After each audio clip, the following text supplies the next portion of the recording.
Amigos, tengan ustedes muy buenas noches. Bienvenidos a una nueva edición de Redes y Poder. El tema de la mega corrupción de las empresas brasileñas continúa estando, por supuesto, en el foco de la atención de la opinión pública y no es para menos. Hay mucho que investigar, por supuesto, en todos los gobiernos.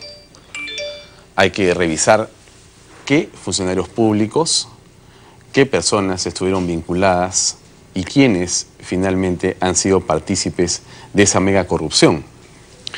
Lo interesante es, como decía el día domingo Juan Paredes Castro, es que da la impresión que hay voces que antes se reclamaban, diríamos, impolutas o se reclamaban guardianes de la moral pública y que ahora misteriosamente guardan un silencio. Justamente Juan Paredes Castro en El Comercio escribió el día domingo una columna con el nombre y el título de El silencio de los arcángeles. Quiero leer solamente el párrafo final para que ustedes reflexionen unos segundos sobre lo siguiente. Él dice lo siguiente, dice: no hay llamaradas de indignación en las calles y plazas de Lima. No hay marchas de los cuatro suyos ni de las 5 esquinas.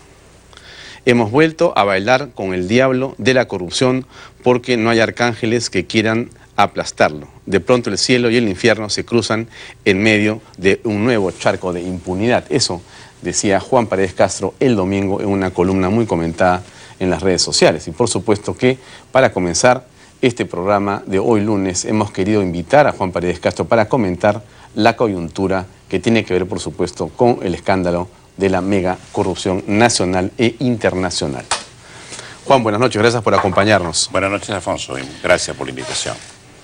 El foco de tu comentario tiene que ver con la manera como esto se viene procesando finalmente a través de una serie de voceros políticos y de otro tipo que señalan nuevamente, ahora como antes, quiénes son los buenos y quiénes son los malos.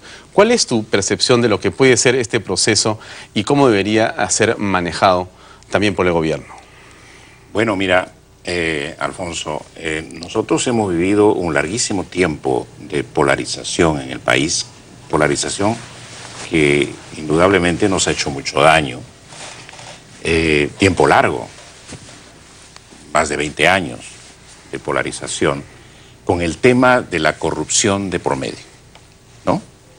Lógicamente había razones justificadas para que ese tema estuviera como estuviera en el centro de la preocupación nacional, pero la polarización que despertaba el tema de la corrupción hacía que se viera en la vereda del frente a los buenos y en la de acá, perdón, a los malos y en la de acá a los buenos, ¿no? Era una división profunda entre decentes e indecentes, entre pillos e inmaculados, ¿no? Y entre criminales y arcángeles, pues, ¿no? Esto ha durado mucho tiempo y te diría que el gobierno de menos tiempo, el de Valentín Paniagua, de cortísimo tiempo. Que fue el de un año de transición, en realidad. Casi un año, sí. Hizo más en anticorrupción que todos los demás gobiernos que lógicamente hicieron sus campañas para llegar al poder en base a la anticorrupción. Porque nosotros podíamos haber esperado, por ejemplo, del gobierno de Toledo, una anticorrupción que de una u otra forma la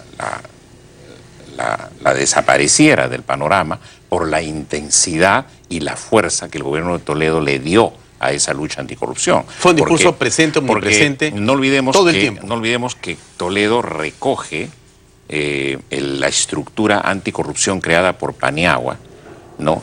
Y lejos de fortalecerla, empieza a debilitarla, ¿no? De tal suerte que ya no la tuvimos fortalecida para cuando ya llega el gobierno que continuó, que fue el de Alan García. Pero lo cierto es que en ese cortísimo tiempo de Paniagua, el del gobierno de transición, se fueron a la cárcel ex primeros ministros, ex comandantes generales de las Fuerzas Armadas, ex magistrados supremos del Poder Fiscal y del Poder Judicial, ¿no? Es decir, nunca hubo tanta personalidad encumbrada políticamente durante el tiempo de Fujimori que tuviera que terminar en la cárcel. Y los dos principales responsables de ese tiempo, como también lo señalo en mi columna, el expresidente Alberto Fujimori y su ex asesor de inteligencia, Vladimiro Montesinos, están cumpliendo prisión efectiva de más de 30 años, ¿no es cierto? De más de 25 años.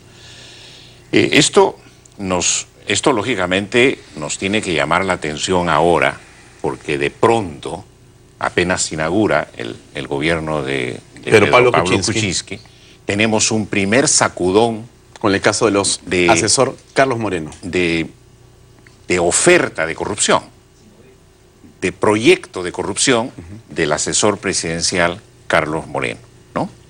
Cuando él prácticamente presenta una especie de arquitectura de una corrupción que lógicamente no llega a consumarse, porque se intercepta una conversación que hace que ese mecanismo de corrupción prácticamente abortase.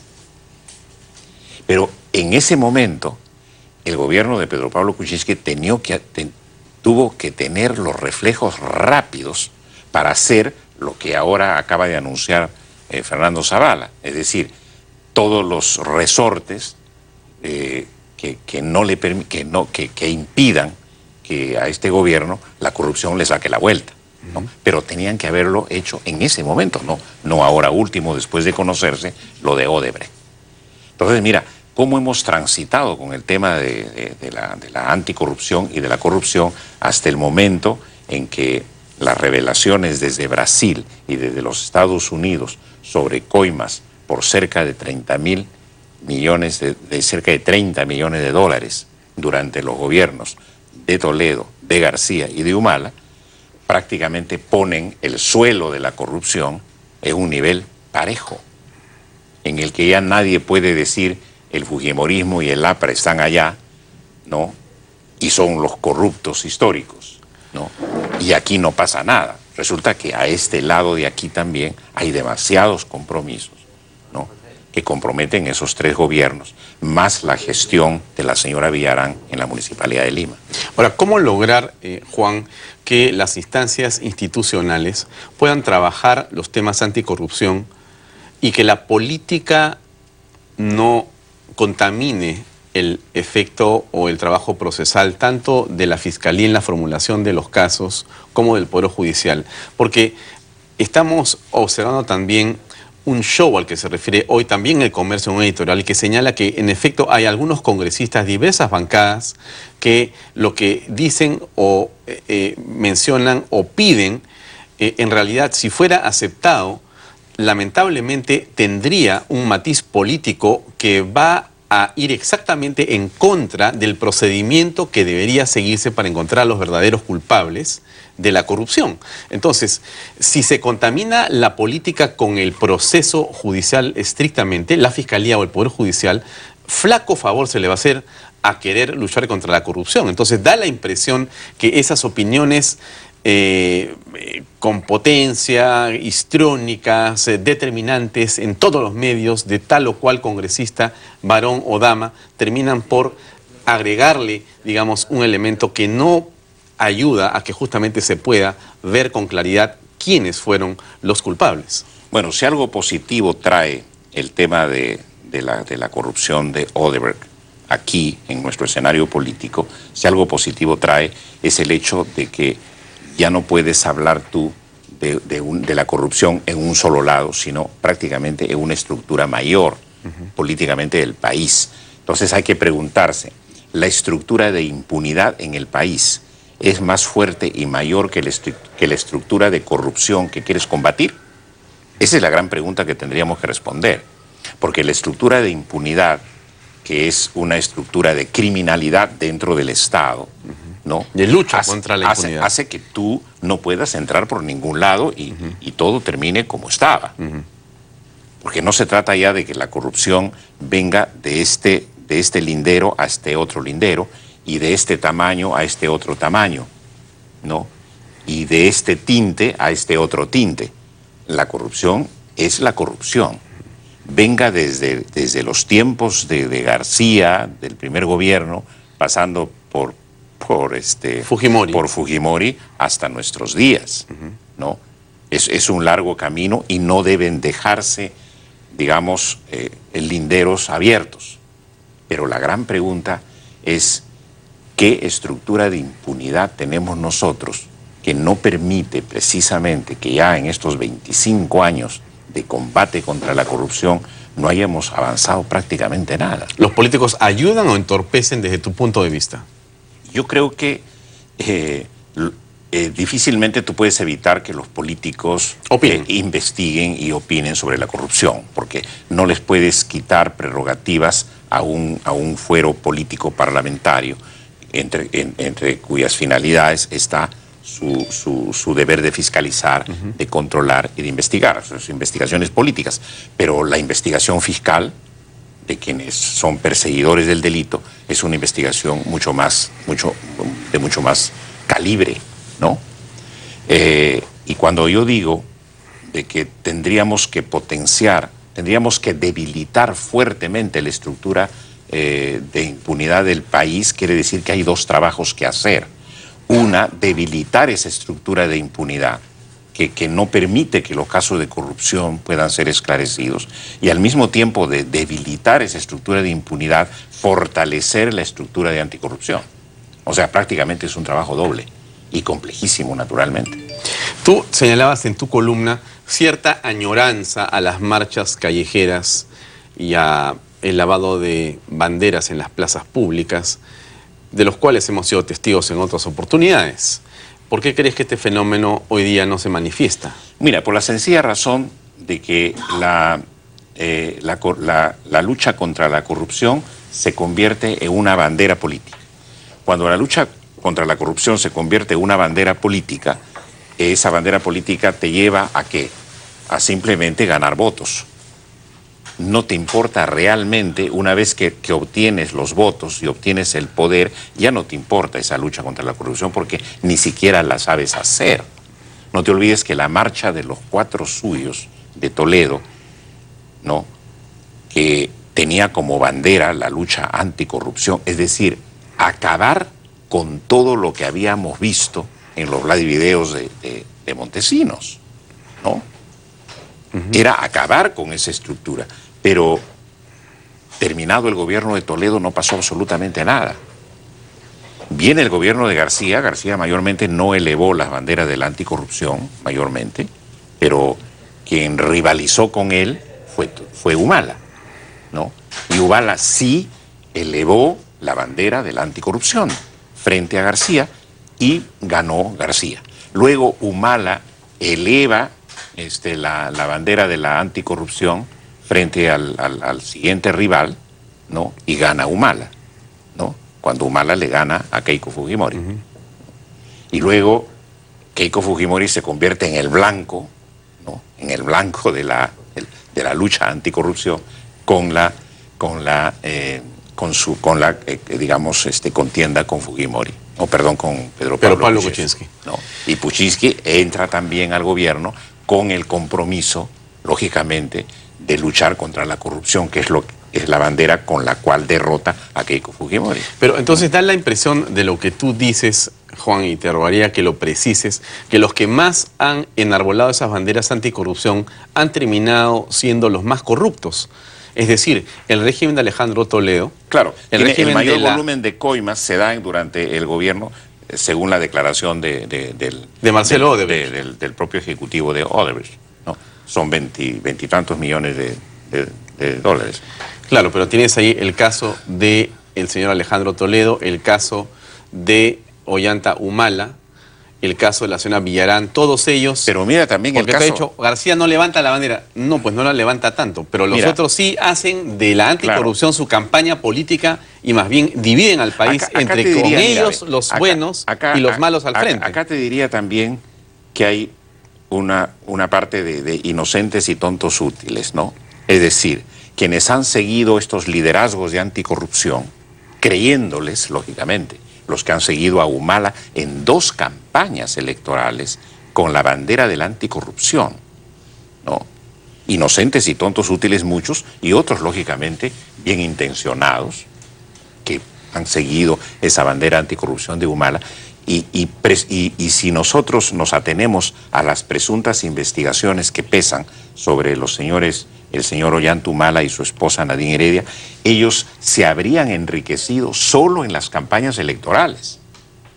Ni siquiera con las Ni obras, siquiera sino ya, antes de, ellos en la campaña. podrían no haber necesitado estar ya en el enriquecerse en el gobierno. Solo las campañas electorales, con los dineros de Venezuela y de Brasil y todas esas cosas, ya ellos podrían haber amasado una importante fortuna, ¿no?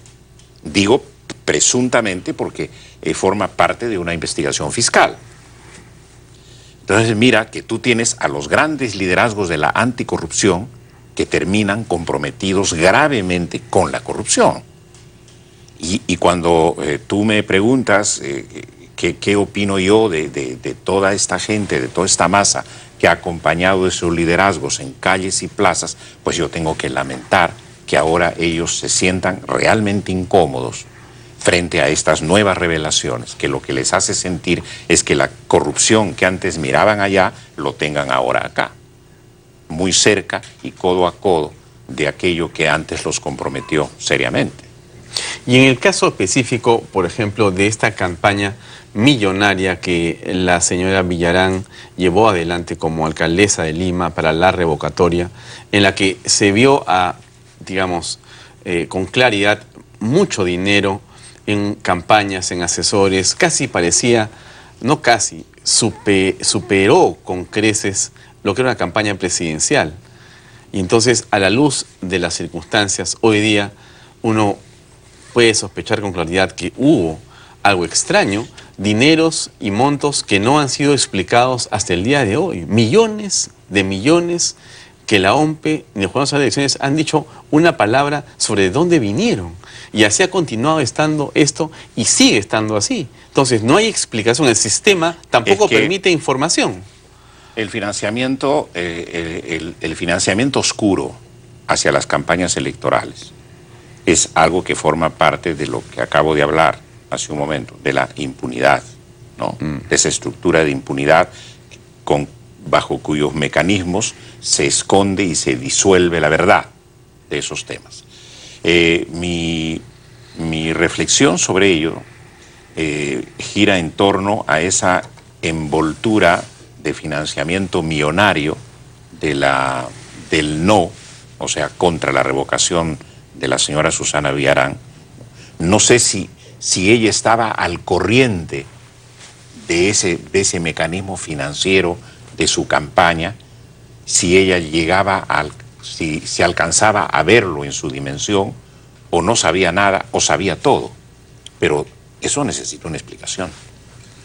Eso está en el horizonte electoral de la revocatoria, palpitando muy fuerte respecto de quién pagó, por ejemplo, el trabajo publicitario y de asesoría del señor Fabre, ¿no?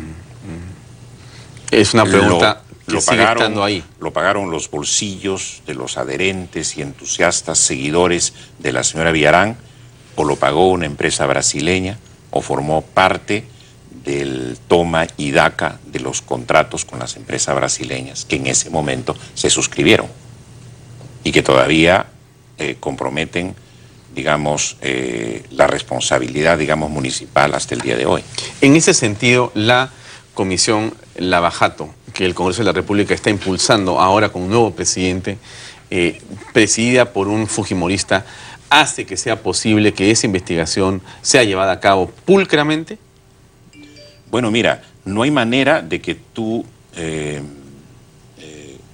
quieras ver una comisión en la que prácticamente no estén todos los que, al final de cuentas, por una u otra razón, están comprometidos en el tiempo, ¿no? Políticamente.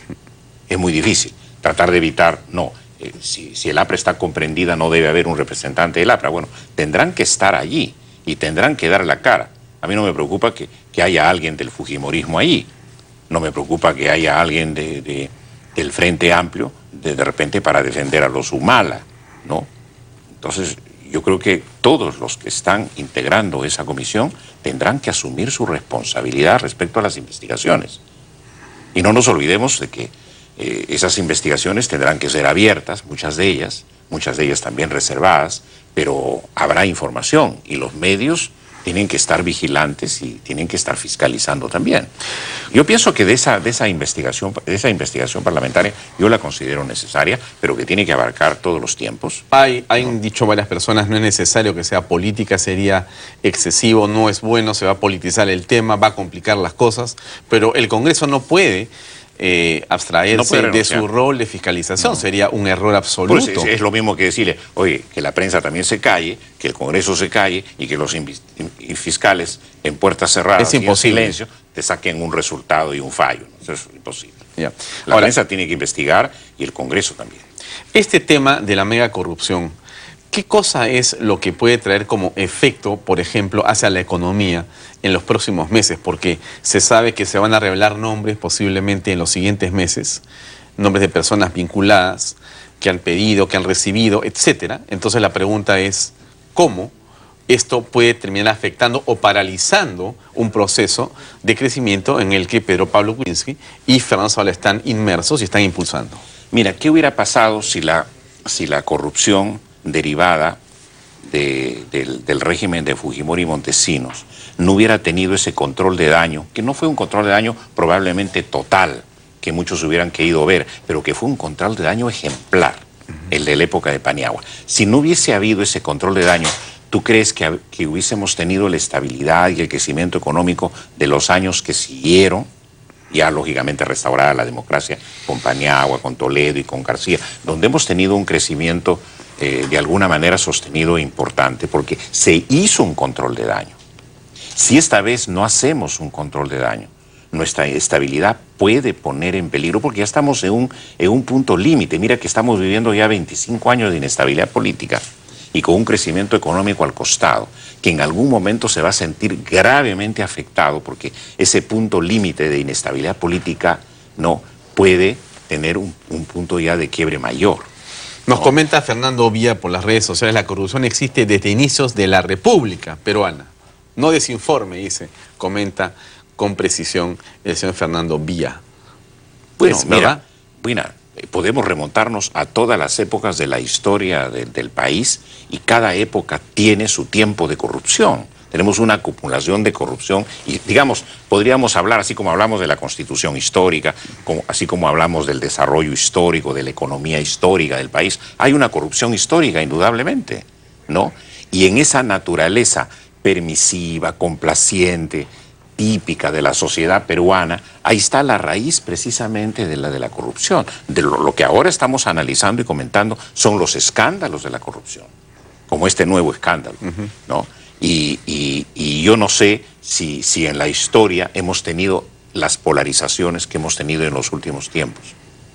Y lo que estamos comentando aquí también es la naturaleza de quienes levantaron la bandera de la anticorrupción y que ahora no la levantan. ¿Y por qué ocurre eso? Ni la alaban. ¿Por qué? ¿No? Ese es el gran problema. Yo diría que hay una especie de vergüenza colectiva, social, ¿no? De quienes fueron, como yo te digo, seguidores inocentes o tontos útiles de estos líderes que levantaron la bandera de la anticorrupción para luego demostrar que estaban envueltos en lo mismo. Porque es un buen eslogan, ¿no? Ese de la anticorrupción. Y funciona. Claro. Y mucha gente... Ha funcionado. Pero mira, ha llegado el momento en que ya no va a ser fácil agitar la bandera de la anticorrupción. Porque quien agite la bandera de la corrupción ahora tendrá que estar realmente con las manos limpias. Hablo de quienes se atrevan a agitar con un liderazgo limpio, ¿no?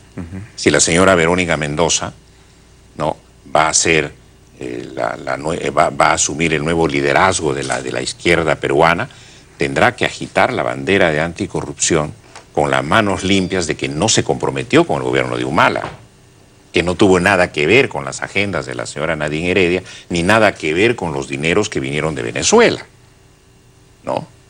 Entonces yo diría, llegan tiempos de un mayor escrutinio en el tema de la corrupción de los políticos. Ya no va a ser fácil de que los políticos, ¿no?, te vendan el cuento de la anticorrupción. Te Claro, vendan pero, el cuento de la persecución de los sí, pillos. La ¿no? complejidad aumenta considerablemente porque no es una obra, no es un gobierno, no son un grupo de obras de un gobierno, sino es la vinculación con varios gobiernos, con empresas que tienen en el Perú décadas trabajando. No es que esto comience hace 10 años ni siquiera. Estas vinculaciones de estas empresas tienen décadas, 30, 40, 50 años trabajando en el Perú. Entonces, el manto de sospecha hace, y las vinculaciones desarrolladas durante décadas son enormes y amplísimas. Entonces, es muy difícil poder encontrar, y por eso la dificultad y la importancia de que el Poder Judicial y que la Fiscalía, para comenzar, puedan trabajar de una manera sin perturbación, ¿no es cierto? Claro. Ahora, la gran pregunta también, no te olvides que cuando cae el gobierno de Fujimori, cae también la estructura judicial de ese momento. Fujimori tenía cooptada la Fiscalía, cooptado el Poder Judicial. Entonces se desmonta todo. Por eso es que para Paniagua fue sencillo, para Paniagua fue la gran oportunidad del momento, ¿no? Con la voluntad y la moral política que le caracterizaba, poder hacer lo que hizo, porque tuvo que prácticamente promover una nueva estructura fiscal y una nueva estructura judicial, cosa que tú ahora no la puedes hacer. Tú no puedes cambiar la Fiscalía de raíz ni el Poder Judicial de raíz, solo tienes que confiar, en este caso, en el señor Uberlí Rodríguez, por un lado, y en el señor Pablo Sánchez, de otro lado, y prácticamente depositar toda nuestra confianza en estas personalidades y darle todos los recursos necesarios para que no se nos caiga de las manos la oportunidad de poder hacer control de daño como se hizo en el año 2000. Para ir cerrando, Juan, hablamos del caso de Toledo. García ha tenido 2 periodos presidenciales. Durante el gobierno de García se puso el famoso Cristo en la Costa Verde, que financió Odebrecht. Sí. Hemos tenido el gobierno del señor Humala. Como la arena de la señora Villarán también. Como la arena de la señora Villarán, por supuesto, la revocatoria, en fin, todo este tema que uno comienza a recordar y bueno, ahí está para reflexionarlo. Y tenemos, si llegamos a Pedro Pablo Kuczynski, el presidente que está en ejercicio. Nosotros tenemos sobre Pedro Pablo Kuczynski el mayor de los aprecios y respetos por la investidura que tiene, porque es una persona con una gran trayectoria. Pero, ¿qué pasaría? Y hay que hacer la pregunta con toda seriedad, si existiera alguna vinculación, algún acto incorrecto o ilegal, donde se sindique al actual presidente o a alguien de su equipo, pero básicamente a él, porque el equipo es otra cosa, a él, de manejos durante el periodo que fue ministro de Economía o presidente de los ministros con el señor Toledo, etcétera. ¿Qué ocurriría? ¿Cuál es la fortaleza y cuál es el manejo institucional que el país debe tener? Mira, con eso no estamos diciendo que sospechamos, yo lo digo en mi como una columna, ¿no? hipótesis. Yo lo digo en mi columna como deseo mío, ¿no?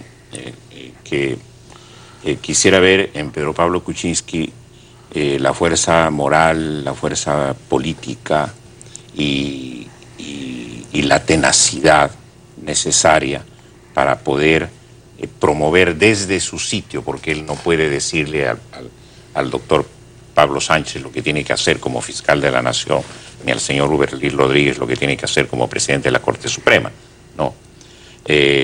Ni a quien presida la comisión Lavajato en el Congreso, ¿no? Señor Alberts. Pedro Pablo Kuczynski tiene que hacer lo que tiene que hacer desde su condición de presidente y de jefe de Estado. Yo le vengo reclamando hace mucho tiempo a Pedro Pablo Kuczynski construir su posición y su liderazgo de jefe de Estado, porque no se lo va a dar nadie. Si se lo hubiera dado la Constitución ya lo estaría ejerciendo, pero la Constitución apenas le dice es jefe de Estado en 2 líneas, pero no le da ninguna prerrogativa como tal. Entonces él tiene que construir su liderazgo de jefe de Estado, ¿no? Prácticamente invocando, como lo hizo Paniagua. Paniagua lo hizo muy bien, ¿no? Y qué bueno que yo tenga la oportunidad de poner ese ejemplo, porque me pareció un ejemplo histórico para el poquísimo tiempo que tuvo. Él no metió la mano en el Poder Judicial una vez que se constituyó, ni en la Fiscalía, ni en las Procuradurías. Simplemente estuvo atento y vigilante y no tuvo miedo. Que Pedro Pablo Kuczynski se olvide de comisiones de integridad ni de consejos de Estado. Él es el presidente de la República. Él tiene que estar por encima de la organización política del país. Ese es su papel. Y si por funciones, cargos, competencias y responsabilidades durante los gobiernos en el que le cupo la oportunidad de participar, él tuviera alguna cosa que aclarar, tendrá que aclararlo. Como presidente de la República, como jefe de Estado y como funcionario que fue en ese momento, ¿no? Pero por lo que él mismo ha dicho, él no tiene mayores velas que prender en esos entierros. Y hay que creerle al presidente. No, hay que creerle y no, yo no tengo por qué acompañarlo tomando ninguna de las velas que él quisiera prender, pero si él no tiene ninguna vela en esos entierros, Bien por el país. Que lo diga claramente. Bien, gracias Juan, muy amable por acompañarnos. Gracias. Muy amable. Muchas gracias. Bien amigos, vamos a una breve pausa comercial y vamos a regresar con un congresista justamente del partido oficialista de Peruanos por el Cambio. Está con nosotros Pedro Olaechea para conversar, por supuesto, de las medidas anticorrupción y de los decretos legislativos. Vamos a una pausa comercial y regresamos con Redes y Poder. Permiso. Un segundo.